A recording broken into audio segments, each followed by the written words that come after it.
And that's kind of what this whole explanation is all Diginomes. Diginomes all the way down? Here's the new villain. We beat the new villain. We move on. Here's the new villain. We beat the new villain. We move on. Here's the new villain. We beat the new villain. We move on. Here's the new villain. We beat the new villain. We move on. Here's the new villain. We beat the new villain. We move on. Run. Welcome to Podages, your friendly 8-legged dog-bus companion through the 20-point Digimon Adventure reboot. This week we're discussing episode 65, The Great Catastrophe Negamon. I'm your host, Jeff Ruberg, and for my guest this week, I'm excited to welcome back Aster. Hello! And Touya. I haven't even finished watching last week's episode. But you did watch this one? Of the podcast, not the TV show. Okay.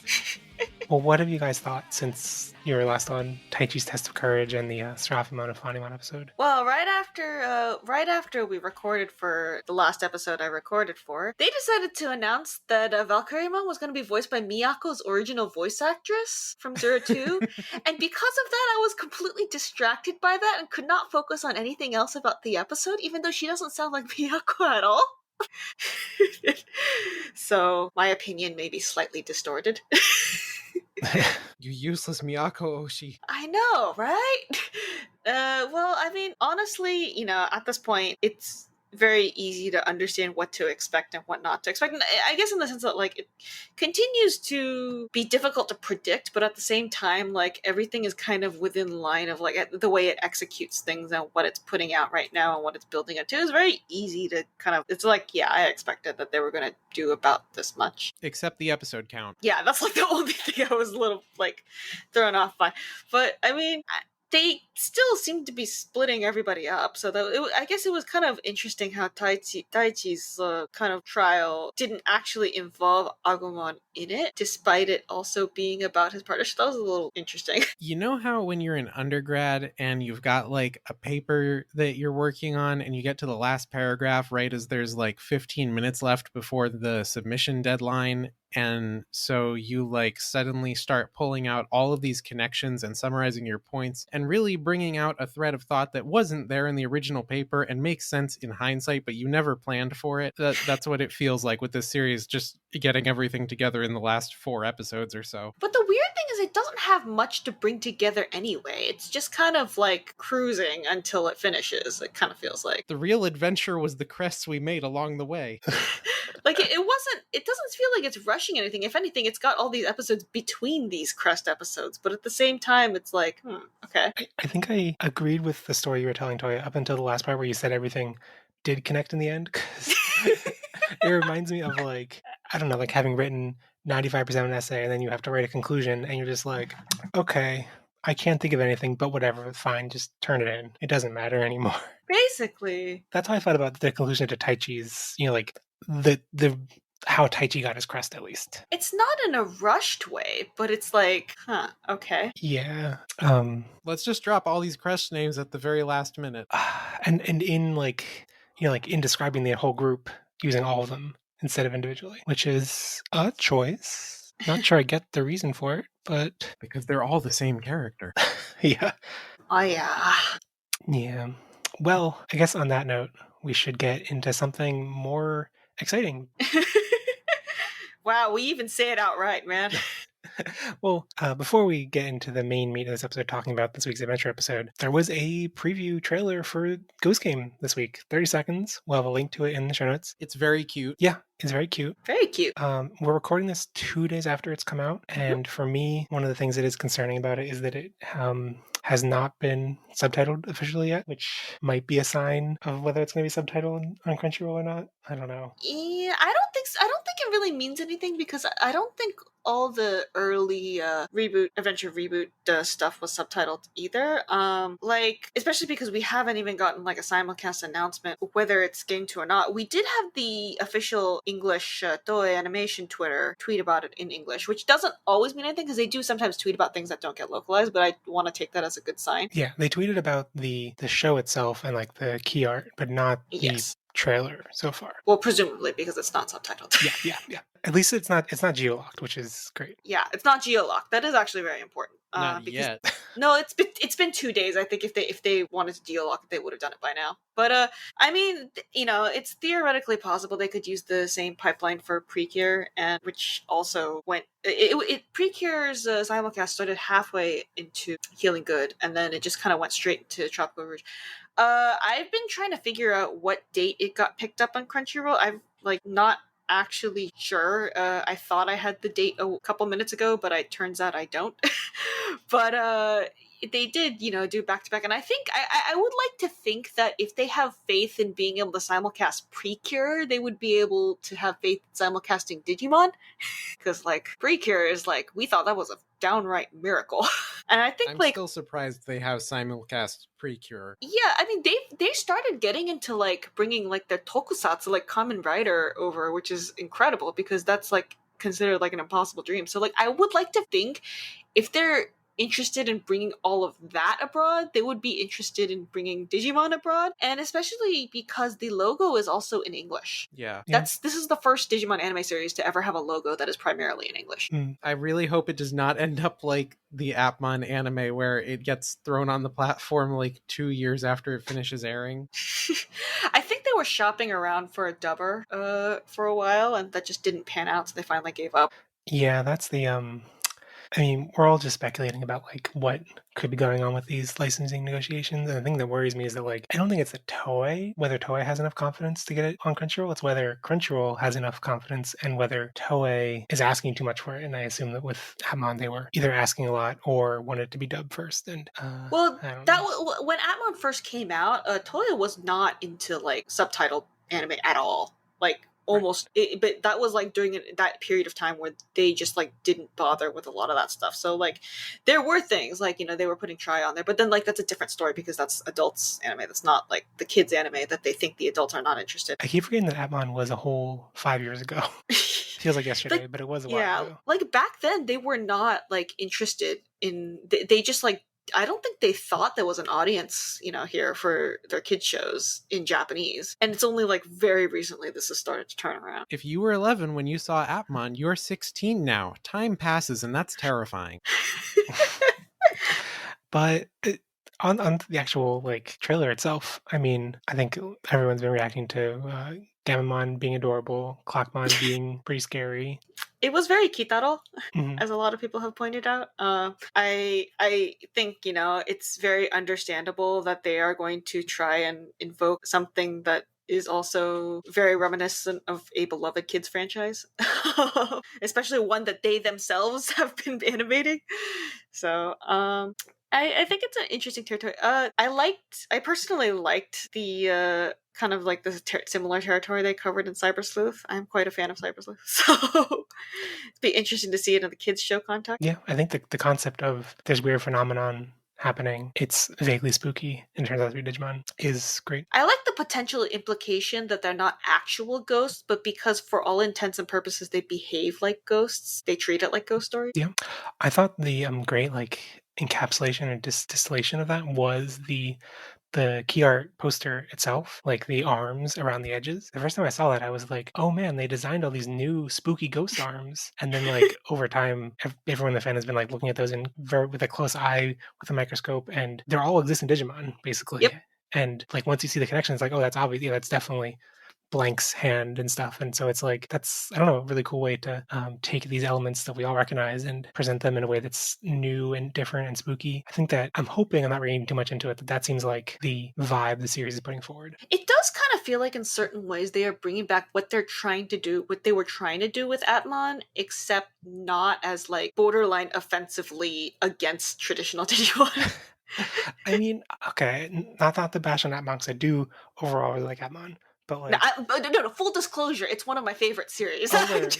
I think everyone here likes Atmon, but Yes. I find it hard to like. I found it hard to get into, and I think it's also a little bit hard to recommend to non-kids media fans or enthusiasts at this point because the concept of being about sentient apps is pretty cringe. And Right. Well, we all thought that back then. Even for like the veterans, it was very. It took like maybe 2 or 3 episodes for people to realize, oh wait, this is like actually tapping into something. Yeah. And so that's what I'm saying. Like because the premise is not as off-putting. Yeah. But it feels like there's a lot of like elements of what they were trying to do with Atmon, except not as like in your face about it. I guess. Yeah. Like something about the presentation, about like the cartoonishness and the just kind of like the general territory of trying something new. Or like I personally picked up on this, the use of soft shaded CGI in that evolution sequence. I'm, to be honest, a little worried about that. I don't know. Like to see it in motion. Yeah, I liked it a lot in Atmon, but yeah, I'm not sure if that's going to translate very well to conventional Digimon. Especially because Atmon worked because it had like that like texturing thing around everything, but like without that, I'm not sure as well. Because I didn't love them in Atmon, so I'm a little skeptical, but I'm keeping an open mind. Yeah. I think the spooky, creepy vibe, like it taps into what Digimon has.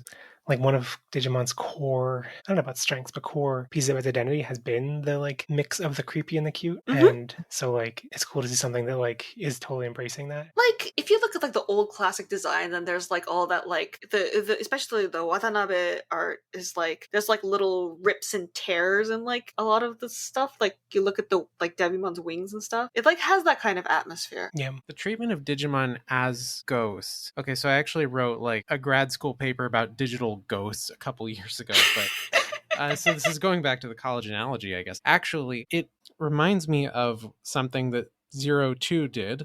Oh yeah. The episode in Kyoto where they take parallels between these mythological illusions and the Digimon themselves and portray them in this kind of like haunting manner that they're kind of stalking through Kyoto and appearing and disappearing. And it's like that's a motif that Digimon revisits every so often. It hasn't been like a focal point for storytelling for a whole season before. Right. Like it's usually implicit if it is, especially because like yeah, like we've talked before about like how this franchise sometimes feels like it has an identity crisis on like some of them are like it's like the sliding scale of sci-fi hardness versus fantasy. Like sometimes it feels like it's all the way on like the hard sci-fi end, and sometimes it feels like it's almost completely on the fantasy end and like digital technology in name only. So it's kind of interesting to see something that went back to like trying to reconcile both things. Yeah. I still wish we were getting a Digimon card game anime. Maybe next year. Isn't that a wonderful thing to be able to say? Maybe next year. Oh yeah, just the fact that this is the first time that a completely new original Digimon anime has aired right after the previous season since Frontier. Yep. 2004 was that? No, 2002. 2002 to geez. 2003. Yeah. But I mean, well, in terms of what Toya is concerning about, because we were saying the last time that the big problem in making a Digimon card game anime would be the Tamer cards, right? So if this anime runs for another year and they exhaust all the anniversary Tamer cards, but the series does well enough, maybe they could actually make your card game anime not reliant on anniversary Tamer card. There you go. Wait, so that it would like anniversary Tamer cards like it wouldn't be as reliant on like having like anime characters from anime 20 years ago as like an actual part of the meta. But I assume the card game's always going to have. Well, I guess if it has, yeah, you're saying like it has Ghost Game characters, and the next anime could, yeah, or something, be canonically playing the Ghost Game characters.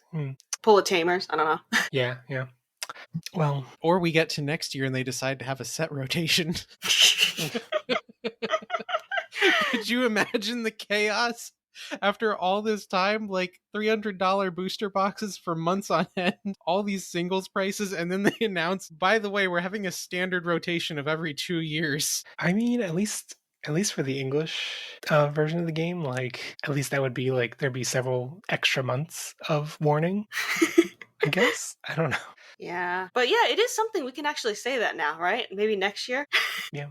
I'm excited to see how and in what form Ghost Game gets incorporated into the card game, since it's been so tied to the Adventure reboot and a little bit of Kizuna. There's a new thing called it's like a new like special entry set that's coming out on the same day as the next booster, and they're suspecting because it's like an entry set that would be a great time to put the Ghost Game characters in there. What does an entry set mean? It's just like kind of like a starter pack that like you can help you get in the game. Now, I haven't actually seen this product yet because I'm kind of bogged down right now in other news, but is it priced differently from the regular starter decks? I have not checked the price, but yeah, it is like advertised as like a thing to help you get into the game. And I don't think we have a super like huge amount of information yet because it just like recently got announced alongside the other booster. So we're not sure, but because the next booster is supposed to be 02 themed, and that's a 20-year-old anime, Yeah. it's considered that it would be probably better to put the Ghost Game stuff in like the starter set rather than like the booster that's like, you know what I mean. I mean, I hope they. I think it would be a cute naming scheme to include, like how basically they've had like a primary theme and a secondary theme, and sometimes the name comes more from the secondary theme. So Yeah. there aren't that many characters or Digimon from that secondary theme, but it's named after the first one. I like how if it's going to be New Hero and 02 themed, there could still be some like Ghost Game stuff with a character New Hero. That's but, also possible. Yeah. I've been through this rant like 3 times this year. I really wish the Digimon card game had better names for the booster sets. Yeah. But I am like, I was thinking about like what, because Bandai doesn't put Digimon on their sales sales reports anymore, and they haven't for a long time. So I can't like tell what the toy sales were for this. But at the same time, like, yeah, I was wondering, like, are all these toy sales coming from the adults, or are they coming from the kids? Is actually like that much better to the point like it justified them like making Ghost Game, which I'm very glad for, mind you. And I kind of realized like the card game is doing really well, and like just like putting that like next to everything else, I was like, okay, you know what? I can believe this actually. Well, I think the most controversial thing about Ghost Game is that Gammamon, like I think I knew this in the back of my head logically and rationally, that Gamma in Japanese is not spelled like it's pronounced in English, but hearing them say Ganmamon with an N is definitely weird. Well, okay, okay, I'm gonna like go full linguistics mode here. Right, like the N is like basically an N or an M. Like it's senpai. But it is actually kind of an M because, yeah, there's like a merging phonetics rule. Yeah, but it sounds like an N when they say it. Does it? I don't know. Maybe it's just me. That's what I heard. Yeah, because there is like a phonetics, like internal phonetics rule that like it merges into the M. So it can actually come out being pronounced like an M with the nasal next to labial. Okay, you know what? I'll shut up. I'm about to go like full on like phonetics nerd. The sales chart mention thing reminded me that we're not that far off, I think, from the next ICV2 top collectible games sales charts, where they aggregate the data for North America on the top selling card games. And like last time, I think Digimon was 6th place in the top 10. Yeah, I was meeting a friend the other day who like doesn't know a thing about like Digimon, and like they were like, oh yeah, by the way, because like they play Yu-Gi-Oh, so like they were like, by the way, that Digimon card game is doing really well.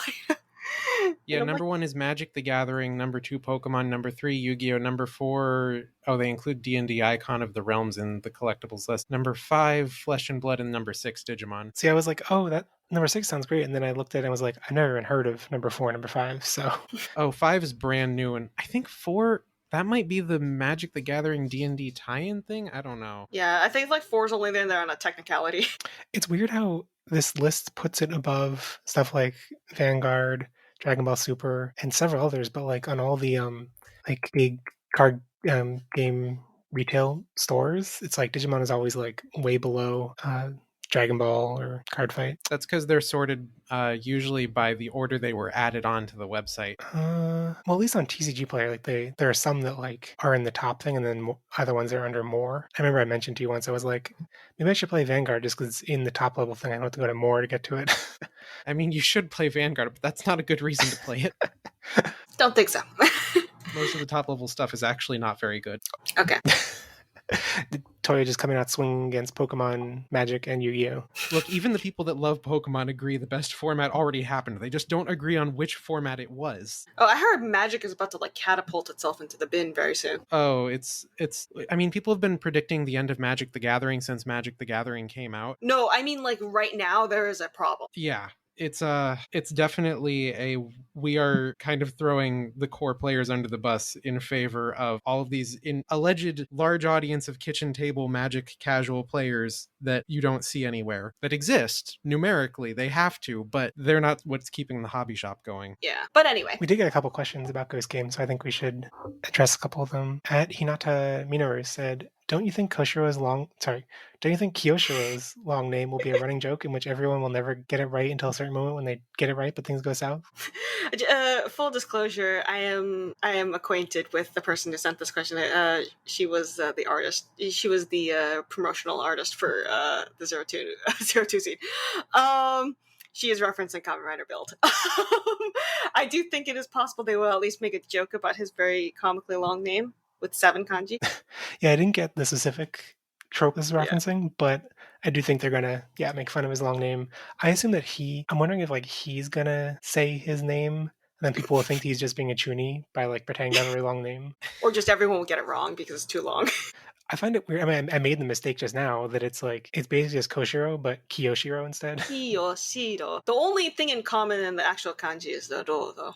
Right, which is just like the typical male name ender. So, and what's his family name? Like Higashi Mitarai? Higashi Mitarai. Yeah. This reminds me of when Pokemon Black 2 and White 2 were revealed, and there was that joke about the rival being named Hiroshi. Oh, right, because they named him that on the show. On the stream. On the stream that they were doing as a joke, and like people thought that was actually going to be. But it was based on the Japanese naming scheme for the Clink Pokemon. Yeah, so they were just being silly. Gear, Gear. Does anyone find it weird that so Kiyoshiro's family name, the last 2 kanji in it are hand and wash, right? Well, mitarai is a word, right, and mitarai is like the basin, the purifying basin you wash your hands in at the temple. So that's why it has those kanji in it. But it's a full-on word. It's gonna be a PSA for everybody during year 2, year 3 of the pandemic, where he's just gonna remind everyone to wash their hands every episode. But he has bandages on his hand. Like, we summed it up with his hand. Maybe he washed his hands too much in the basin at a shrine. We've had crack theories that he's actually already dead. I mean, okay. I mean that's the thing though. Like he apparently graduated grad school in the U.S. right. already, right? Yeah. But then for some reason he came back to Japan and is back in middle school. That's such an anime BS kind of thing. Like, he graduated grad school in America and now is here in middle school. This is the most ridiculous grade skip plot we've had in Digimon, by the way. Like we've had it before, but this is grad school. Really? Wow. Yeah, when I kept seeing grad school, I was like, is this an accurate translation? And then no, it's. I mean, when I was teaching undergrad, the standards were very low for what we would pass, and unbelievably, we still had students fail. But grad school, yes, that's a stretch. Oh, well, Dot Yawning asks, any thoughts on the staff that has been announced so far for Ghost Game? And outside of that, any hopes for the new season? And wasn't it a fun coincidence that we got a Kids Encountering Ghosts Poketoon this week as well? I haven't seen that episode, but I've heard people interested in that Gengar short. I was quite surprised at how big name the voice actor list is, because usually with Toei shows, it's usually a mixture of younger people and veterans, which I believe is actually a policy of theirs. So it was kind of interesting to see that there was mostly well-known names, with the exception of Tamura, who is playing Hiro. And she's not completely new. She's kind of getting up there, though. I think she got recently casted in JoJo. So wait, as the JoJo? Jolene? No, okay, Hermes, yeah. And most people here know her as Try and Kizunaz Koshiro. But back when she got that role, she I think she was almost completely new, and lately she's been kind of getting up there. She's also a really huge Digimon childhood fan, so of course she is completely thrilled. But I'm very happy for her. Director-wise, I am intrigued by the fact that they are having 2 directors. I don't think I've seen that before, 2 directors on one anime. I know 02 had 2 head writers. 2 directors is definitely new. I mean, the series director for a show like this, my understanding is that it's not the biggest factor, since it's not and I mean, no anime is truly an auteur work, but something that's a short series or a movie can be closer to an auteur work. But things like this, they already have several different people doing layouts, several different people writing and stuff, or not, but writing different episodes or working on layouts for different episodes and stuff. So I think it makes sense. I'm just more worried it might end up in the too many cooks problem, but because I've never seen this before. But I think it might be okay because it's so long, as you said. Mitsuka is returning from the reboot, and Chioka is coming in. I think because he worked on Kitaro, but also because he has worked on every single Digimon series except Cross Wars in the reboot.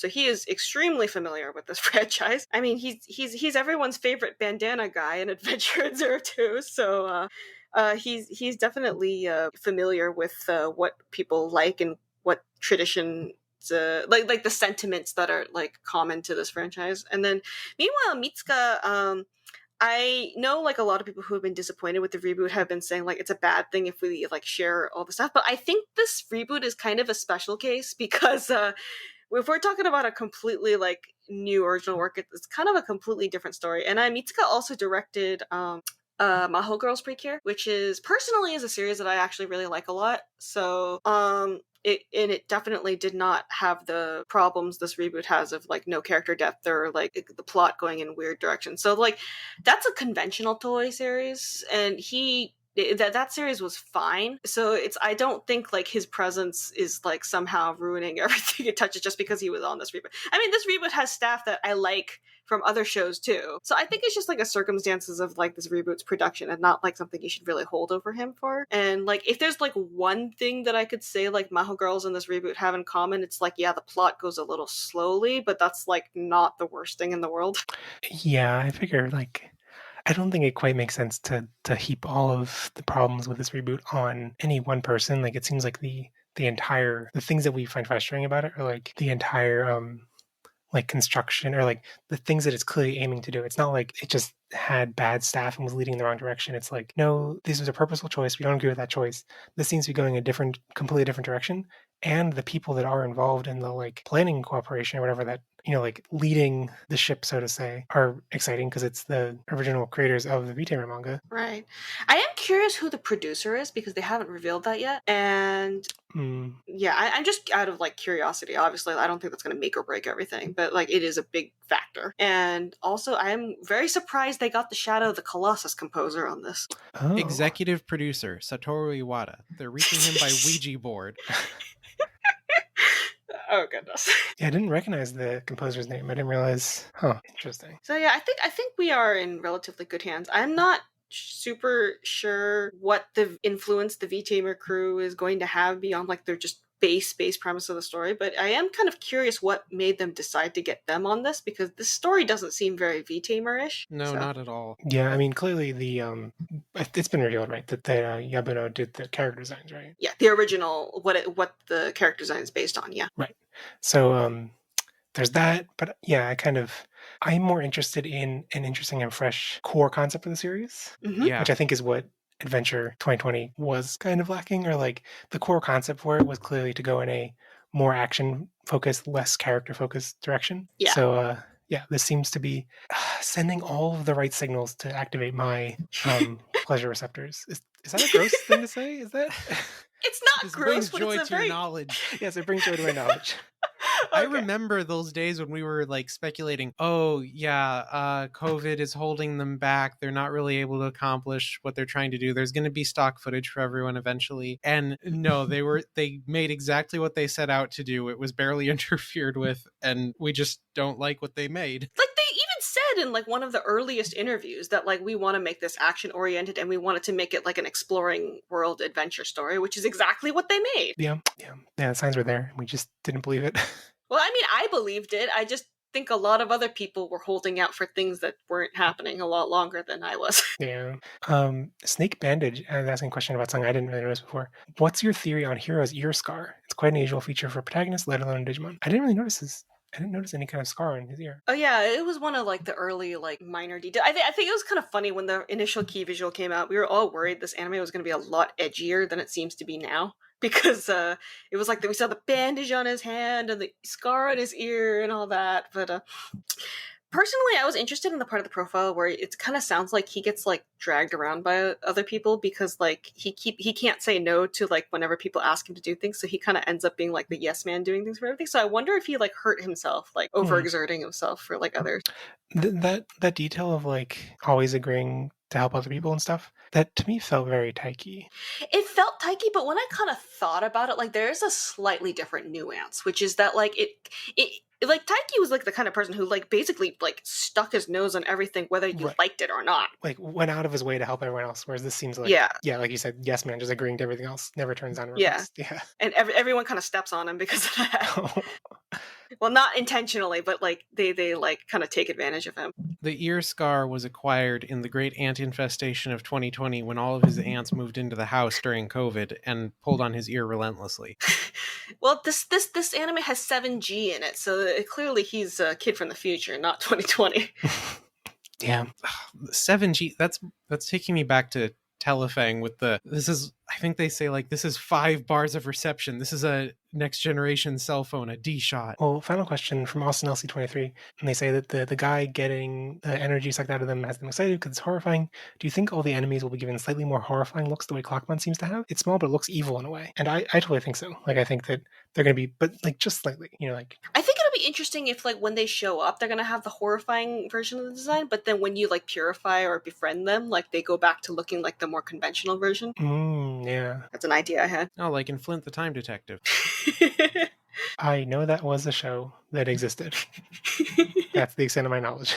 I think like when people were saying like this is going to be like Yokai Watch, I think like the biggest like difference between Yokai Watch and this is like with Yokai Watch, it's like Yokai Watch is like its premise is very heavily based on things that are very normal. Like, oh, I lost, like, why am I, like, suddenly losing things? Or, like, the absurdity comes from, like, the fact that, like, you have a Komainu that, like, rose through the ranks of, like, became, like, a CEO through a series of accidents. Like, it's all, like, really silly things like that. But then, like, here we have, like, we are literally sucking the life out of a human. Which is, like, a very different kind of a scale of problem we're dealing with here. Here's what I'm wondering. Are the enemies going to talk? I mean...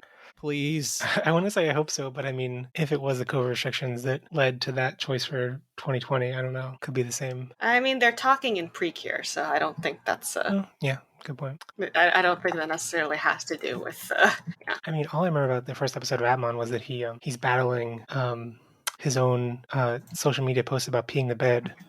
And this episode 1, they're battling someone who sucks the energy and life out of people. Well, I don't know if this is episode 1, so... It was worse because it was his mom's post on a blog, not even social media, but like an old blog post. Yeah, that's even more shady. Like, why would you be making a blog post about your son wetting the bed? Blogs are still more common in on the Japanese end, I think, and I still like run into like people like making like it's a specific like topic blog, and like especially like she said like it was specifically supposed to be like a topical blog about like a mom's experience raising a kid. So I'm definitely gonna get Haru and Hiro confused. Those names are too similar.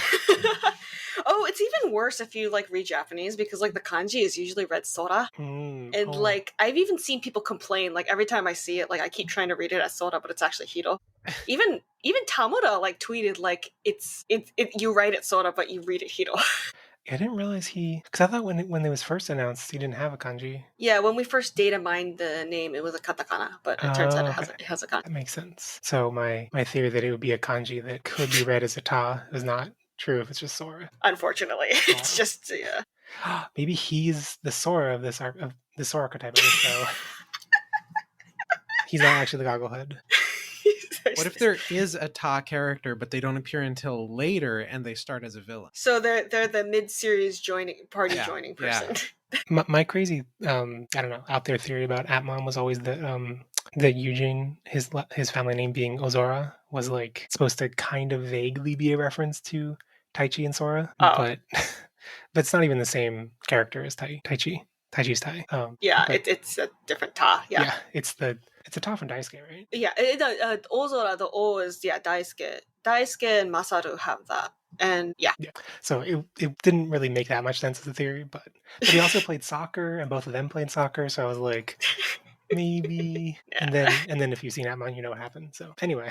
Yeah. So I mean, there's I think we're probably, I'm sure, because it said PV1, so I'm guessing we're gonna have some more promotional videos. And Diginavi on October 1st will have more info, I think. Yeah. So those are all exciting. I think we're all generally really excited about the new show. Extremely excited that the writer was not who we were worried it was. Come on, I've been avoiding saying that the whole time. Well, I mentioned it on the podcast multiple times, so we need to have an end to this saga. Yeah. But I think aside from with that elephant out of the room, the new elephant in the room is that hopefully it actually gets picked up for simulcast. Yes. I guess this is the closest there will be to like a formal announcement, but if it is actually simulcast and everything, our plans are for the three of us to be covering Ghost Game regularly. Woo! Not as frequently as Adventure 2020, not weekly, because that has been a big drain. Like that guy getting his soul sucked up by Clockmon. That's how I feel after 65 weeks of the reboot. Not because I'm less excited about this new show, but just because it'll be nice to like have some time again. Hold on, we're forgetting something. There's what if I didn't oh my gosh. Okay. What if it's Yeah. not simulcast, but they do to us what happened to Buddy Fight and a couple other anime that like it airs on YouTube dubbed only. Like simul dub. Well, I'm probably going to be watching in Japanese regardless of what happens.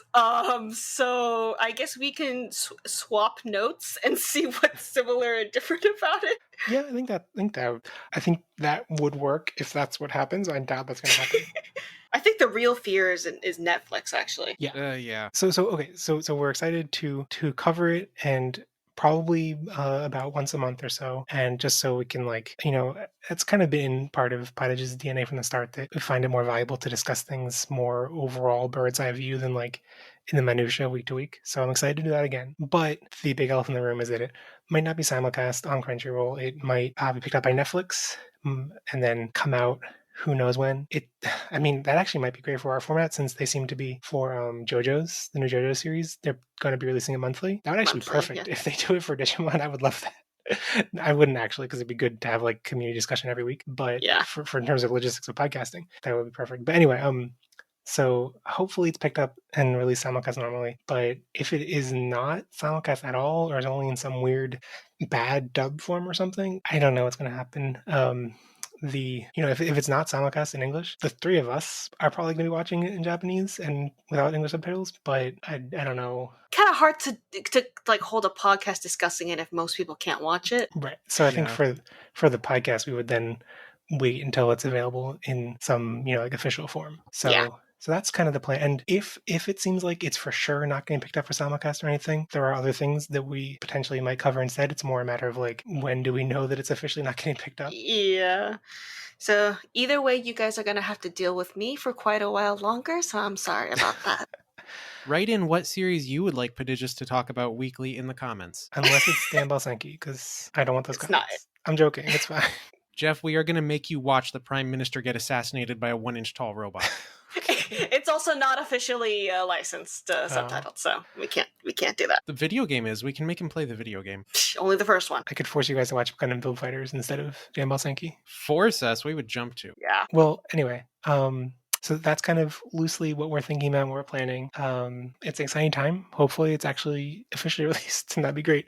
But yeah, I guess we should, since we spent most of the episode talking about Ghost Game, we should get to what is theoretically the meat of the podcast. So let's get yoinked into an endless void to discuss this week's episode 65, The Great Catastrophe Negamon, aka The Late Catastrophe. It took long enough, man!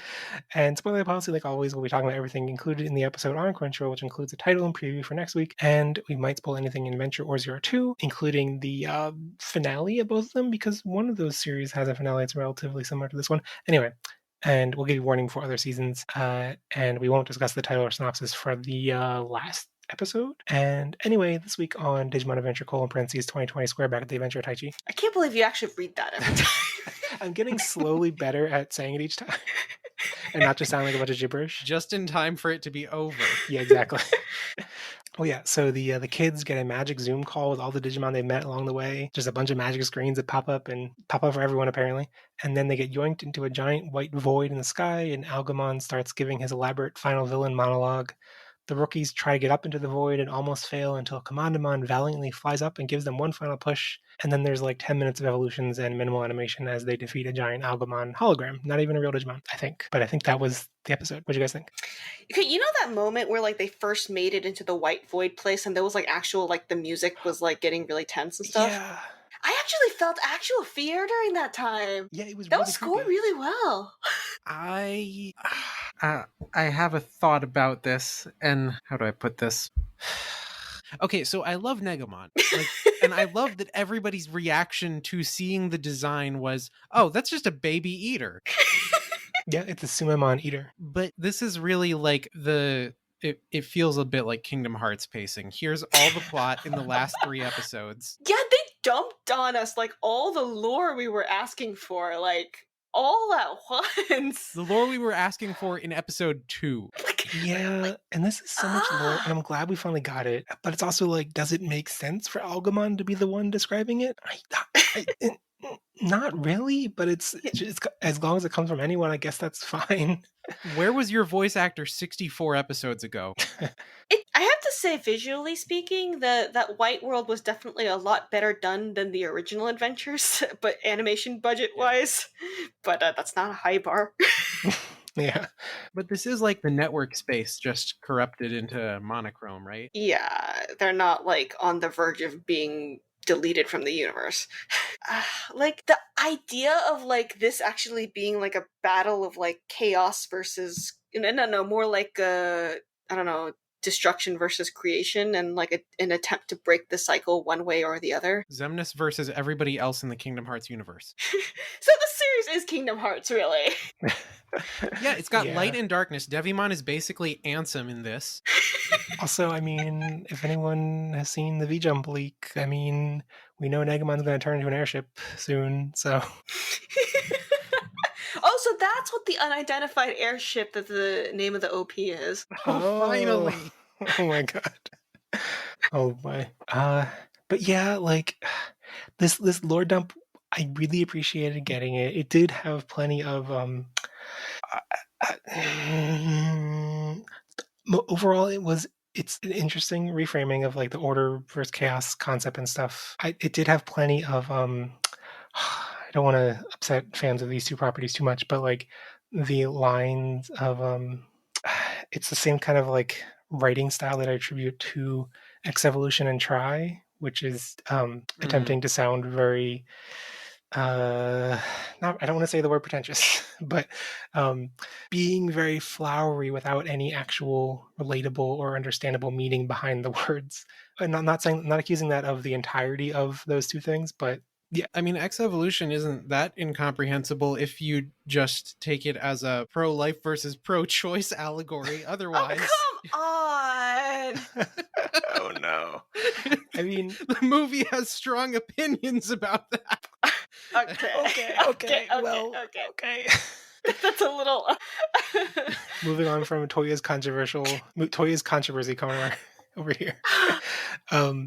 So yeah, like I thought there were a couple of parts where I was like, what is this actually saying? Is this just language that is trying to sound smart and not actually getting across anything? But I thought it required too much like interpreting and trying to like piece like puzzle solving to understand what he was saying. I wrote in like my group chat when I was live blogging like this episode, I was like, I wonder what the kids thought of this episode, because like I wonder how much of this they actually got, because even I as an adult am not sure I completely got this.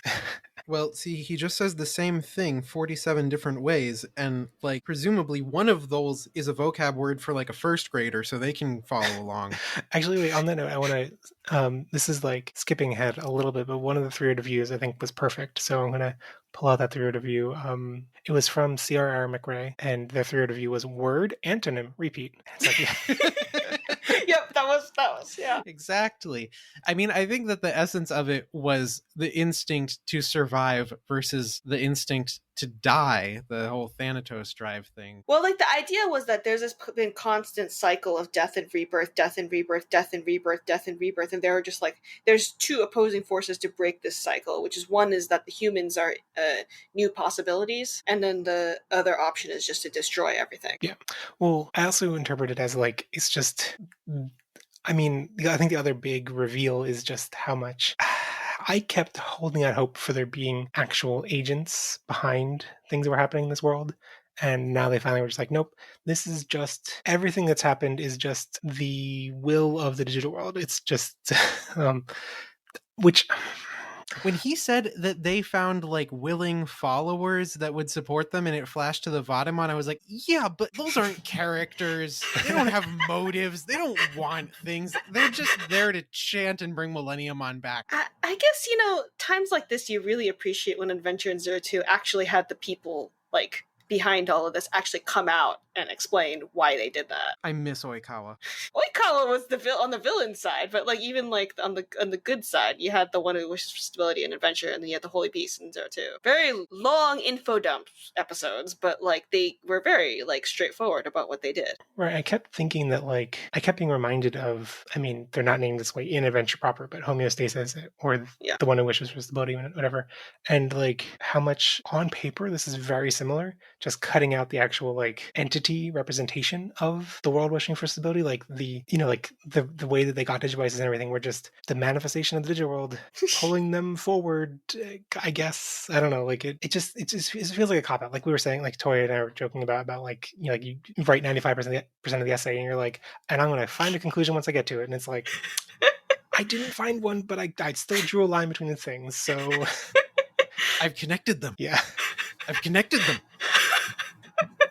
The timing of it matters a lot too, because like the info dumps in Adventure with homeostasis, so that came right off of War Greymon and Metal Garurumon fight. In Zero 2, the Four Holy Beast thing comes right after all of the Black War Greymon fights and destroying the Holy Stones. Like by that point, you're at a position where you kind of want the exposition. And here, we've been asking for the exposition for so long that we just assume we're not going to get it. Also, in the original Adventure in Zero 2, it was also a time period when the characters themselves were demanding those answers. Like homeostasis, literally. Like it is very heavily implied that like homeostasis saw that like Taichi and Yamato like punching the crap out of each other and was like, okay, stop. You want your explanation? I will give it to you. Okay, guys, like chill. And then in Zero 2, it was after like Black War Greymon was having that whole like existential crisis, Yeah, and I mean the Kingdom Hearts metaphors, or not metaphors, the Kingdom Hearts comparisons are very apt because the way that structure is used in Kingdom Hearts it's not good storytelling. To be like to basically consider most of the game filler and then be like, okay, now I got to the final level, now tell me the actual plot. I'm so sorry to all Kingdom Hearts fans. What, you didn't think it was the most brilliant storytelling ever when you just heard the words, you require motivation? I don't remember what part that's from. The part where you better bleep this out. Oh, I mean, I think Kingdom Hearts 1 did it really well in that like Riku actually appears in some of those couple final worlds, but like most of the games since then have just been like you could really just skip to the final cutscene and not much would have. You would have hated that about Kingdom Hearts 2 back when it was new even. Now every game is like that. Yeah. So I mean, so the way that all of the screens were appearing around all of the friends they met along the way at the beginning, do you think they appeared around Bellymon and he just ignored them? Probably.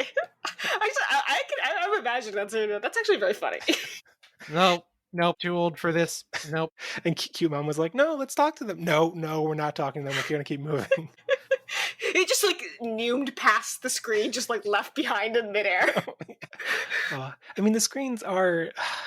It's just another representation of like how empty and void this kind of info dump feels, because it's like, what is making these screens appear? Nothing magic. Really. It's just magic. Yeah. The writers wanted these characters to be talking to each other, so okay. Yeah. It reminds me of the climaxes of like the two Paper Mario games that matter, where they flash to every NPC you've met throughout the game and dramatic music is playing as they all realize, oh, Mario must be in trouble somewhere, and they start praying so that your power-up can activate. Well, that might be a nice finale actually, but I don't know about this episode, but maybe when we get to the finale we can have everybody come together. Yeah, that actually sounds cute, having everyone pray for them. It's like Earthbound. Yeah. Earthbound, I thought it worked really well because the characters are praying for help and the NPCs are returning that. Yeah. I thought it was nice that this seems like a pretty backhanded compliment, but like the fact that this seems to be the I mean, it's especially apt given the White Void reference to the White Void in the end of Adventure, but like this feels like the episode where they are cutting lots of corners in animation because it's the finale near the end of the series, and I'm glad that it seems like that's not going to be for like the actual climactic battle. Yeah.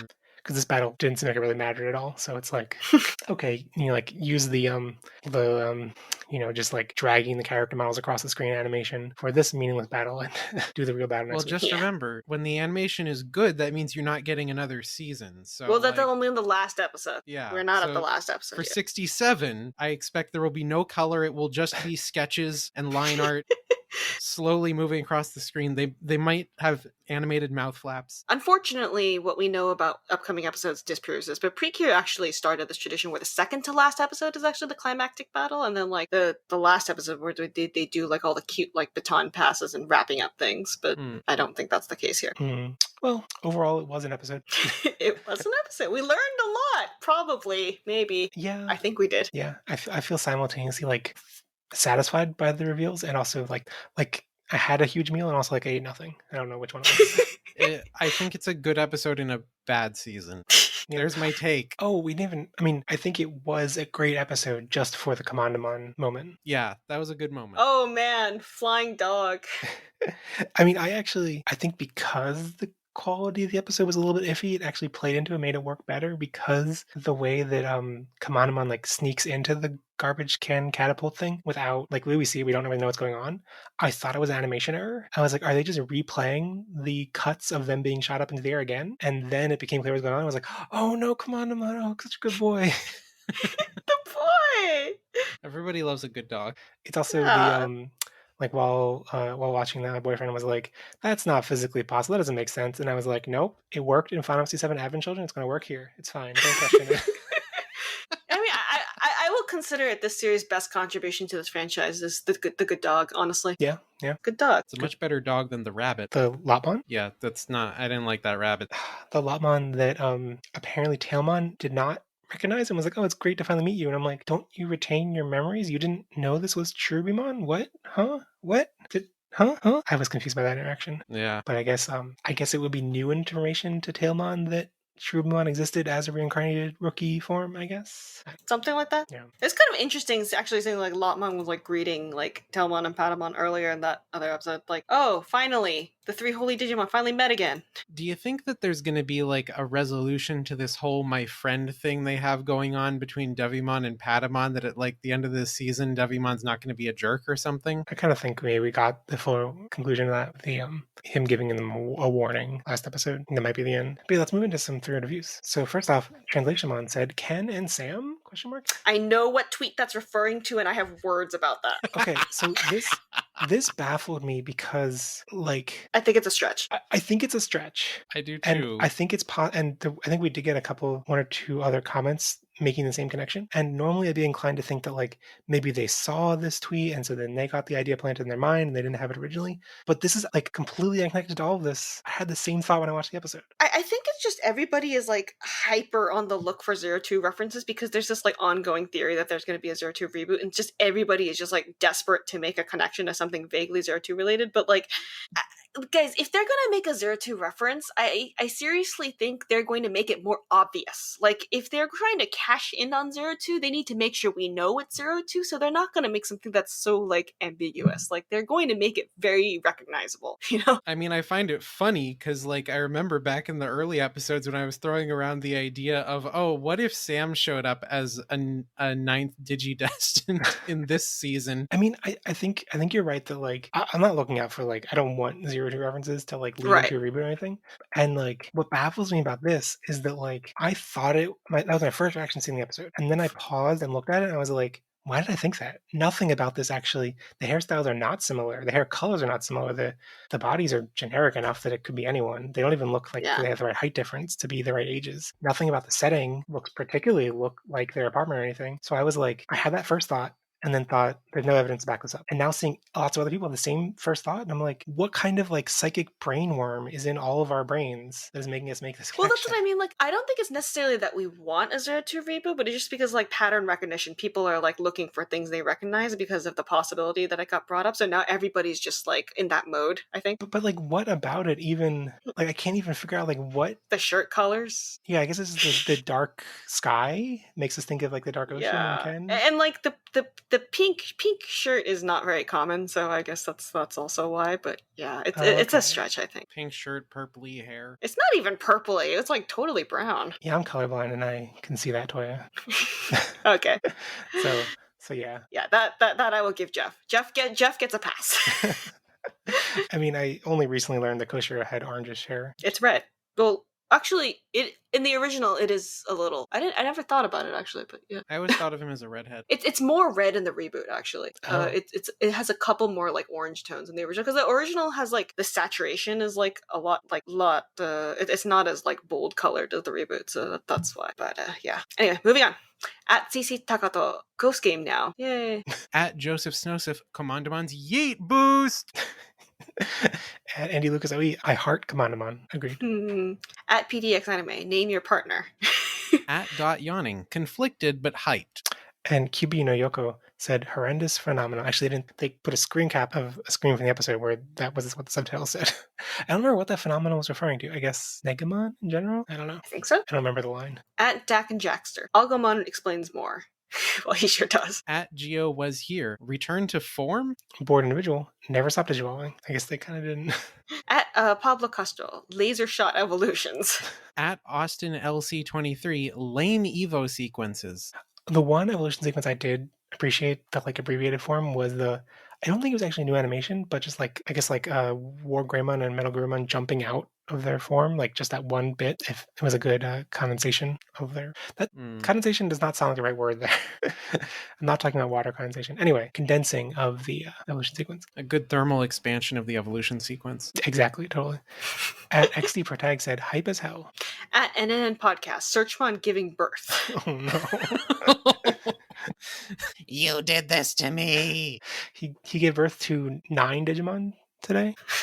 At Lucas Quokus, Twitter caused this. Yeah, I guess that's the other side of the whole info dump that we didn't even address, that negativity online. The negativity of people on social media. Yeah, which honestly is very similar to Cybersleuth and the Eaters. Yes. So it wasn't exactly novel, but... But I mean, it's a concept you can imagine, like, in this franchise in general, where, data is everything. We've had, like, vague allusions in this series before, I think, to darkness being negativity, right? Yes. I guess so. I don't remember. I remember Jeff comparing the dark miasma that dissolved Joe's textbook to Twitter. Oh, yeah, I can't remember if that was like, how much of a stretch was that at the time? I don't remember.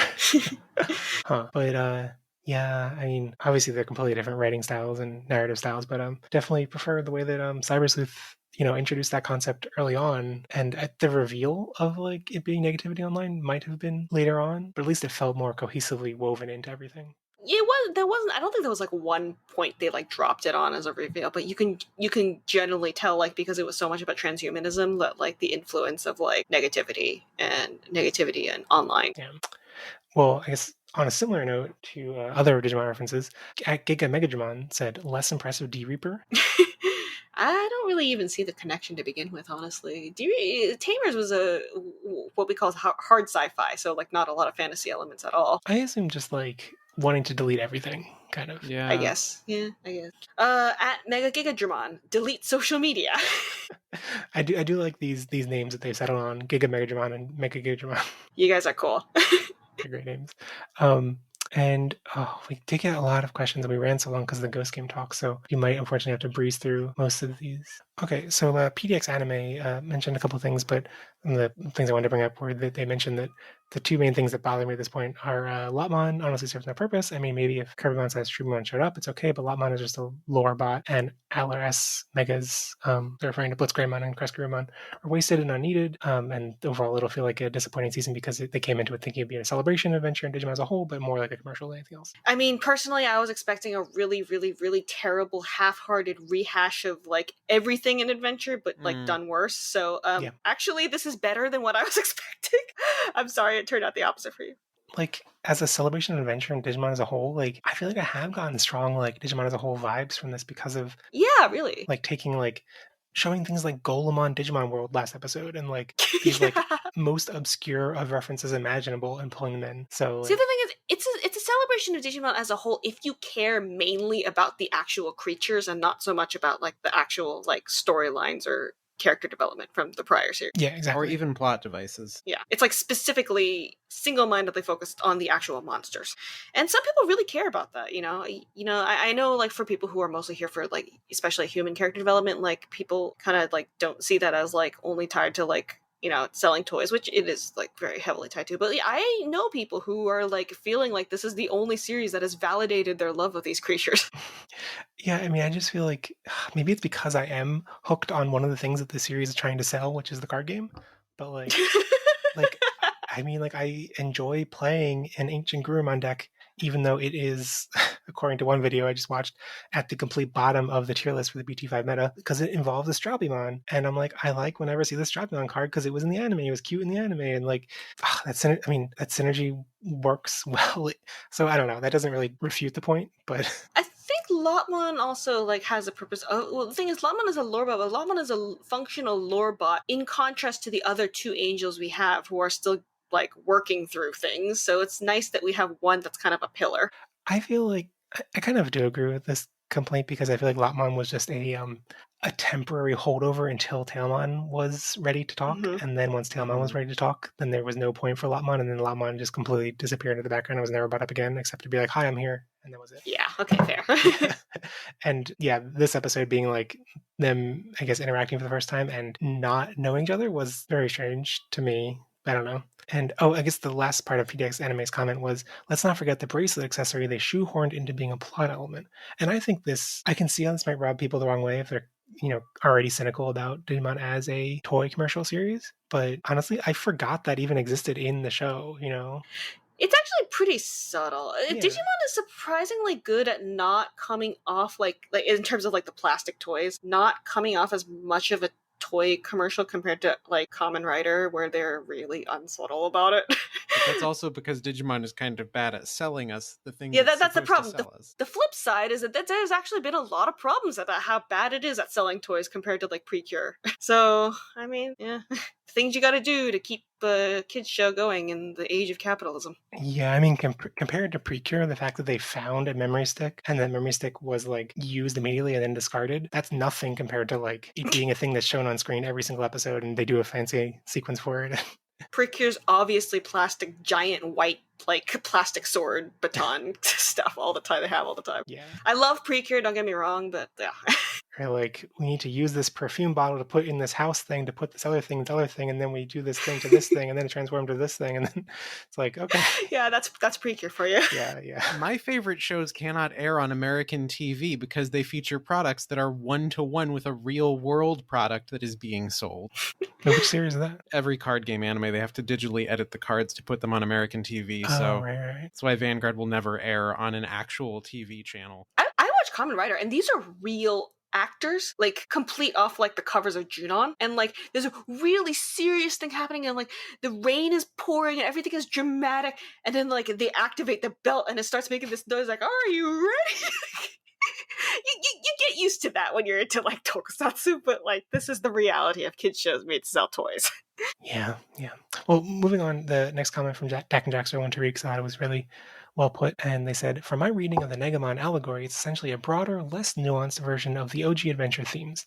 Less kids working through their specific emotional issues to overcome depression / anxiety / loneliness with robot dinosaurs, and more a general battle of order versus chaos. Order being the positive virtues that give the kids hope and meaning, chaos being the self-perpetuating nihilism / negativity that can only result in emptiness and destruction. Keep getting the crust, and eventually you stop believing in the pizza. Oh, that was a stretch, but well done. And they say, that is to say, only positivity can break the cycle of negativity. And then on a completely different note, also since Gatamon's inside the garbage can, does that technically make it a catapult? But Cute. A catapult. The original adventure had a lot of the themes of, like, we don't actually know either, because there wasn't any, like, deity or, like, as we were discussing, there's no, like, higher will of the digital world or anything like that. So they couldn't really be super abstract about it. So the reason why the theme is significantly more nuanced was because they were, like, able to use more, like, they were able to execute it in a way that you kind of had to infer it yourself based on what you were seeing, rather than, like, it being kind of shoved in your face like this. I guess a little more reading between the lines was kind of necessary, especially because adventure is about 50 things at once, like 48 of which are not in this series.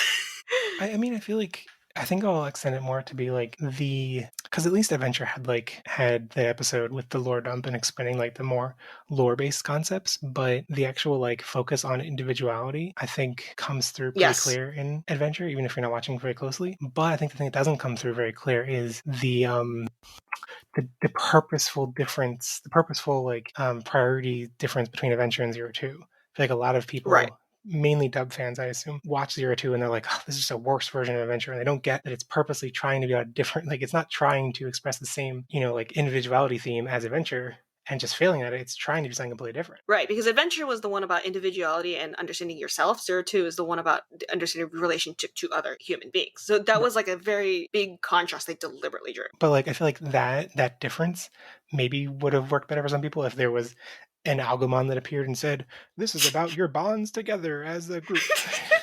That's what I say, so sometimes I complain the original series is a little too subtle at times. Yeah. Like, if things went over your head. Here, they are not subtle. But at the same time, like, this series has not been much about individuality. First of all, we were complaining about how they don't even name the crests, and we're not really sure what distinguishes these kids so much. Well, we know because of the crest, what we know of the crest from, the original Adventure, but like here, distinguishing what these kids are all really good at, besides they're all good kids, has been a little more tricky. If you try to define them using this series alone, they come out sounding like the same character. Like you're talking about the same person all the time. Other than like vague traces of their different backgrounds. Like like the fact that like Sora is interested in soccer, Koshiro likes computers, and those kind of things. There's a bit of a slippery slope with personifying the will of the digital world that Bandai and Toei and basically everybody that has touched the franchise since roughly 2005-ish keeps falling into. That like when you don't have a personified consciousness that represents the digital world as a whole, you can't then commodify the end result of the series as easily. Like, this is a toyetic anime, I'm okay with it selling toys, but Adventure Original and Zero Two and Tamers and Frontier all have these elements that you really can't sell and package neatly. There's an emotional resolution at the end of the series that transcends any physical product. And when you make it into something like Yggdrasil, okay, this is an Yggdrasil call-out post. If Yggdrasil shows up in the last 2 episodes, I will punch my monitor. And you turn the digital world's consciousness into like an action figure. Well, I mean, were they actually selling merch of Yggdrasil? They have. I mean, they've sold. They have, okay. It's been on. They've sold video games where you can get him. They've sold digital pets where you can have Yggdrasil, or rather, specifically the 7D6 form. He's been on trading cards. There might have been an actual action figure at some point. The thing about Yggdrasil's original incarnations, though, was that like in the earlier stages of its introduction, it wasn't actually supposed to be like a god or a will of the digital world. It was sometimes acting as one, but actually it was just kind of sometimes just something that was like over its head. Right. So it's not too different from like Lutimon and like Frontier, and Iggy in X Evolution is very different from Iggy in Savers. No, even Savers. Oh shoot, I'm gonna spoil Savers. Screw it. I think it's fine if we let people know. If you don't want Savers spoilers, skip ahead a couple minutes. Savers, the whole point was also that actually it was just a computer that was in over its head, but it convinced all of society to treat it like a god. That was the implication at the end of it. So it was only when we started getting into like later stuff, like I think even like I love Cyber Sleuth, but Cyber Sleuth is probably one of the guilty parties, and then don't even get me into like but the one whose name shall not be spoken. Well, I'm not here to go on a trade, so. But not just Yggdrasil, but like any personification of a will, and like saying this is the consciousness of the digital world. Well, at that point, you're treating the digital world as like an actual character, and that makes things way too neat and tidy in terms of the writing. Because now you can make it, it's order versus chaos, it's existence versus non-existence. I think this is definitely the one that's trying to like make a whole like abstract concept out of it, which is very weird. Because usually it's usually before now, and like all the other anime, it's been like it's turned out to be like a singular enemy that was posing itself as like a ruler and maybe shouldn't be, or like just somebody who thought that they had the right to take all the reins. But now it's just literally like it literally is this abstract. And I like what Toya you're describing as being like too neat and tidy. If the whole digital world is represented by a single entity, like I kind of like the idea. I don't think they ever really execute this bit very well, but I like how I think the reason they keep returning to the Royal Knights repeatedly is that they're like these enemies that exist, like their entire thing is like order and different forms of morality and loyalty, and serving an unjust ruler is an interesting idea to explore. And like so I think baked into a lot of those times when they have this like singular entity representation in the digital world is that it's wrong, obviously. And so like that's an interesting idea to explore. Like I think it becomes more morally gray in that like this encapsulation of the digital world will always seems to be wrong. But in this version, it's like here's the encapsulation of the digital world's will, and I guess they're different encapsulations. So one of them is right, one of them is wrong. I guess. Yeah. Well, it's an instinct, right? Yeah, different instincts. I guess. There was actually implications in the original adventure that there was a will in the digital world, but they were very, very, very like subtle about it. It really was not like a big part of the plot. They didn't give it a concrete form. It didn't have a concrete form. It may not even have like a concrete consciousness. It was just kind of like the world itself and just going along with how things were going. So yeah, I mean, it reminds me like the Diginomes in Tamers are I think one of my least favorite parts of Tamers because it feels like it's just a way to bridge the gap on all the other elements that couldn't be explained. It's just like, oh, the Diginomes did it. Yeah, and that's kind of what this whole explanation is all Diginomes. It's basically Diginomes all the way down. Yeah, that'd be a great name for an episode title if I use episode titles. Yeah. Well, onto some quick questions / comments. Giga Megajimon asked, will Gigajimon appear in the final episode? Why isn't there a Gigajimon card in the TCG? And okay, I can answer that one because there is a Gigajimon card in the next set coming out in a couple weeks in English. Congratulations. Yeah, finally Gigajimon. But they also said, did I make the wrong decision on my digital avatar when I started listening to Prodigies last year? Why does Toei hate Gigajimon? Well, I don't think they hate It is weird they have so many, like Megajimons appear multiple times, right? And yeah, but there's no Gigajimon. There is a worse fate, though. I mean, your favorite Digimon could be Gardromon parentheses gold. But yeah, I think maybe maybe next series you'll be a little more lucky and we'll have a ghost Gigajimon. What would the like ghostly phenomenon Gigajimon causes be? Things blow up? Yeah, sure, things blow up. Or people mistake it for like a snake dragon or something. Oh, arms deliveries get delivered to the wrong houses, so people suddenly find weapons being sent to their house. Okay. Oh, that's the dark turn that we didn't expect. You know what? You'll see Gigadramon when there's a season where they don't have to use a lot of purple paint anywhere else. But they use up all the orange on a main character. Okay.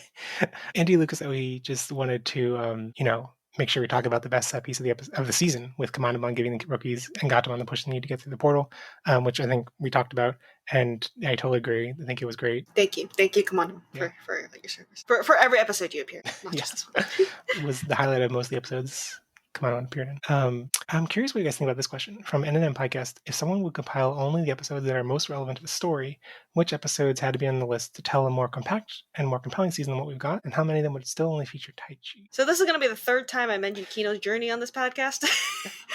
But I would try and like actually condense it into actual Digimon versions of Kino's Journey. And I don't know how many of them would involve Taichi, but I feel like not actually that many.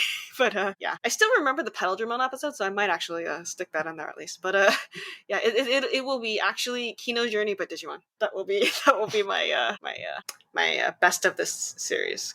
Spark notes, I guess. Well, I mean, I kind of have some experience with this thought puzzle because getting guests on who haven't watched any of the season before or have fallen off of it and stuff, like I often think about like what should I recommend they watch and stuff. And I think one of the appealing parts about this season for not new fans but for older fans who already have an attachment to adventure and Adventure Kids is that like you can make like a a pretty easy like, oh, I'll watch all the episodes with Mimi in them and get through the series that way, or you can watch all the episodes with Joe in them. Yeah, that's also another thing. I pointed this out the other day, but this is this is like the stupidest thing. But if you want to make fan fiction or doujinshi and like you don't want to have all the baggage of the ridiculous number of things you have to like take into account with the original Adventure in Zero 2, because I gotta tell you, like keeping up with the stuff you have to like be consistent with in the original is really tough because they give you so many details. So if you don't want any of that baggage and you just want to like use the base concept and make like your favorite fanfic, this is actually a really nice place to do it. I also think it's nice to have these characters without any shipping wars. Yeah, you could just project your favorite ship on it, and it's just like no problem.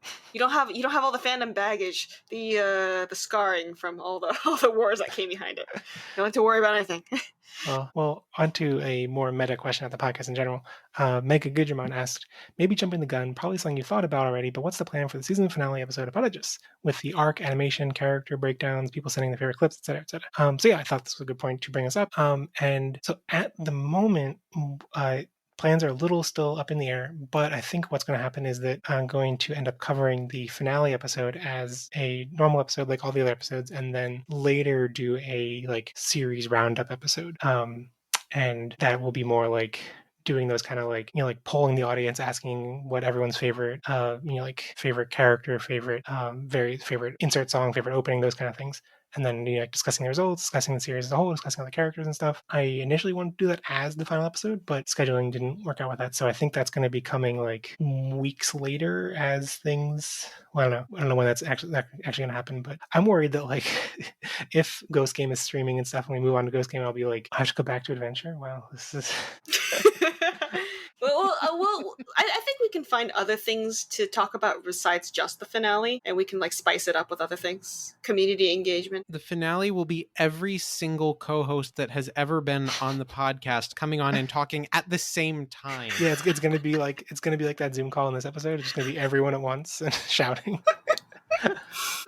But yeah, I think community engagement would be fun. Yeah. Actually, if you're worried about covering the reboot while Ghost Game is going on, you can just make it more about the community engagement than the actual finale, and just like have fun reading people's submissions. Yeah. I think that, again, so many people have said this now. The community engagement has been like half the fun of this series, really. Like, this is not something you can do with a lot of other things. I don't even think we could do it with Ghost Game, like, even if it's simulcast. Like, there is definitely something about that you can't really do. Something that's not vaguely adventure related or even conventional in general. Yeah, I think it's making a lot of assumptions, but I'm kind of predict that if Ghost Game is simulcast and we cover Ghost Game, it's going to be in more of a like cheerleading kind of way. Yeah. Most people aren't really watching this, but we're like, oh, come on, watch it. I'm kind of judging by how Atmon played out, and so like. Well, I mean, Atmon had very different circumstances behind it. But even once it was on Crunchyroll, it was kind of like we still have to like tell people like, come on, you can go watch it, you can watch it. Whereas Adventure, it's more like people are gonna watch it, People know it's out there. I mean, assuming that this one is actually viewable somewhere by everybody in the English-speaking world as it's airing, it at least will not have the little issue of a interview coming out before it even airs where somebody says, well, this isn't actually Digimon, and then that quote being taken out of context everywhere. Oh, God. I believe the full quote was, this is not Digimon, but is Digimon. Specifically, what they said was, we are making it not Digimon, but we're also not making it anti-Digimon. What they said specifically was, we are making it in such a way that we are not deliberately trying to go against what they did before. However, if we see something, we decide whether it fits, and if it doesn't fit, we chuck it out. If it does fit, we keep it, and therefore we're doing it in a way that it's allowed to do whatever it wants without restrictions, which is a very good attitude to have, but unfortunately it was taken out of context. Yes. Yeah. And if we're talking about series that have defied, for better or worse, what we expect from a Digimon series, this one's done that a lot more than Amon ever did. So, and that may or may not be a good thing. Right. Well, as we have learned. Yeah, this series broke the rules a lot, and I didn't really like it when it did that. When Atmon broke the rules, I was fine. Moving back around to our final thoughts for Adventure episode 65. How'd you guys rate it out of 5 stars? I'd give it a 2. Wow, really? Okay, hold on. I need to lower my rating. I'd give it a 3. I think I'll also give it a 3 because like the digital world, there are 2 wolves inside me. One of them is saying this was a very, very satisfying lore dump that I've been waiting for like 65 episodes. And the other one is saying nothing happened and the lore dump didn't really make much sense and was the most, not obvious conclusions, but like non-answers, or like they're just there was no answers kind of. And so yeah, and those 2 wolves are fighting over the fate of my rating, and so it averages out to a 3. So what you're saying is you're gay. I think bi is more appropriate for that. Okay. But I think also, I mean, there's no need to thank Comandamon's MVP. You need to put that wolf meme in the show notes. There are 2 wolves inside you. You are gay. Wait, I don't know that you reference so many memes I don't know. Yeah, that is a meme. That is a meme. I will vouch for this. Google, there are 2 wolves inside you. You are gay, but have safe search on. Inside you, there are 2 wolves. One is gay, the other one is gay. Conclusion: you are gay. Okay, okay, I guess. One is eating your liver. One is eating your heart. You are dead in a forest, dude. Okay. Tori's a meme machine. Who are your MVPs? Come on, Demon. Negamon. Oh, are you the second wolf? I like the awful evil baby, and I like that everybody saw it, and they saw Eater Baby in it. Yeah. Just copying Cyber Sleuth's homework. Well, next week is episode 66, the last miracle, the last power. Yay, Omegamon's gonna appear. Okay, the thing I find funny about this is that the analyzer silhouette for Omegamon, like, just looks so derpy to me. Did anyone think that? Like, I sent a screenshot of it because it's like it shows his eye. Only one eye is visible in the silhouette, and something about it just looks so derpy. This is reminding me of the fact that there's an Omegamon face in the Digivice in the logo. Yeah. Oh, wait, is that what that? But why does he have like a Omegaman mustache? It's the lightning bolt things on the eyebrows. Oh, so it's the horns and then the eyebrows? Yeah. Okay, not a mustache, unfortunately. No, the character design would be improved immensely with a mustache. You're right. Yeah. So, I mean, I think next episode is the one that has oh god, what's the animator's name? Naotoshi Shida? That's the one everyone always talks about. Yeah, Naotoshi Shida. Yeah, I think he's doing. I'm not sure if it's layout or key animation for next week, but I think he does most of the sequences that are the most noteworthy and appealing and flashy. So that's exciting. One day we're going to be very excited for a super hype animator to be on a Digimon show, and we'll get to the credits and it will list their name and it will say on vacation. Okay. I mean, aren't you just so excited for Omegamon? I mean, man. No, really, I am not. No, I can do with never seeing this Digimon again. Thank you very much. We did not need an entire booster set for it again.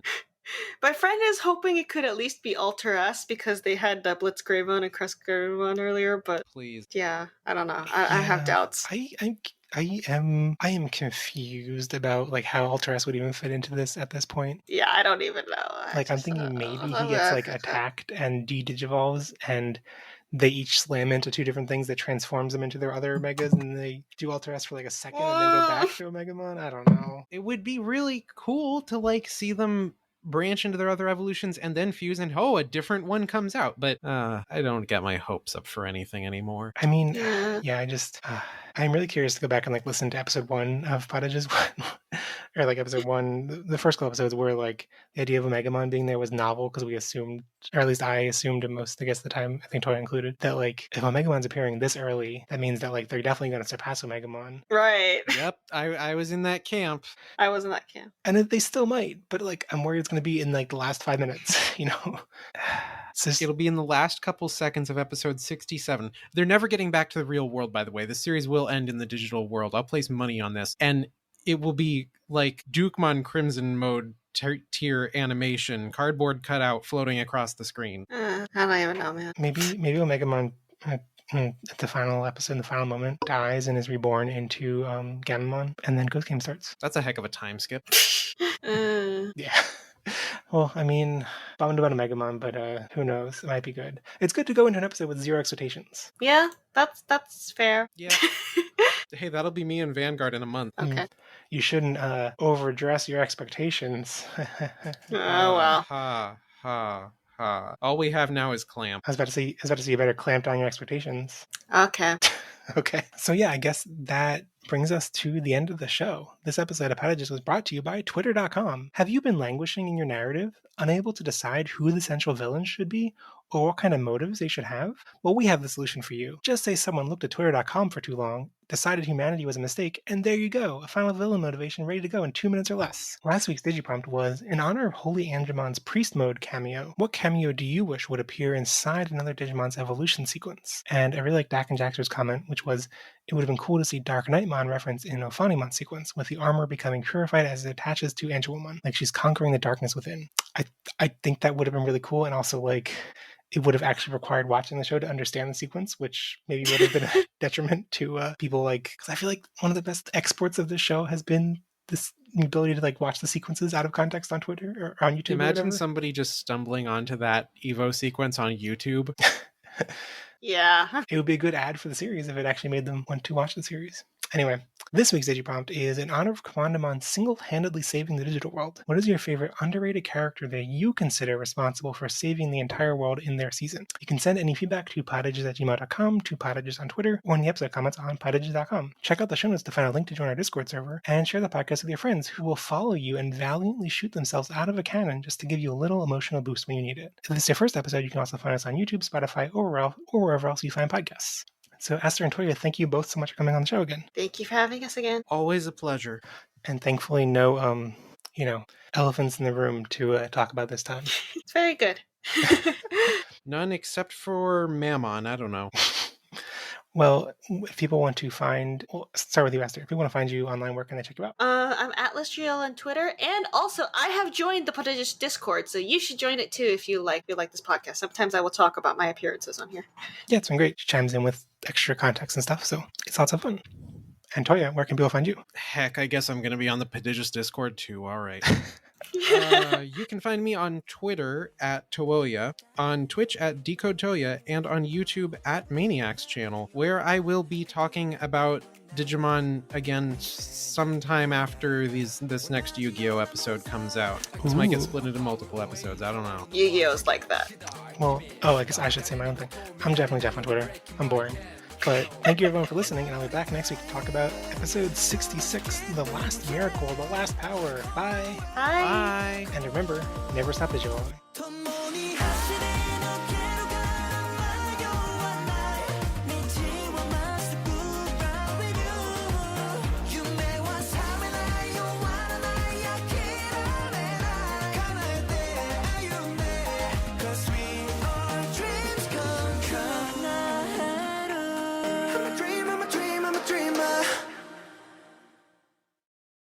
We ran pretty long, so I think we should skip recommendations. You should watch Atmon, actually. Yeah. Yeah, you should watch Atmon. If you want to get an idea of other than this, our most recent iteration of modern Digimon. If you want to see what good storytelling looks like. If you want a better idea of what potential a new modern Digimon series could have, you should watch Atmon. It's on Crunchyroll. It's free. It's on Crunchyroll with a good translation. Okay.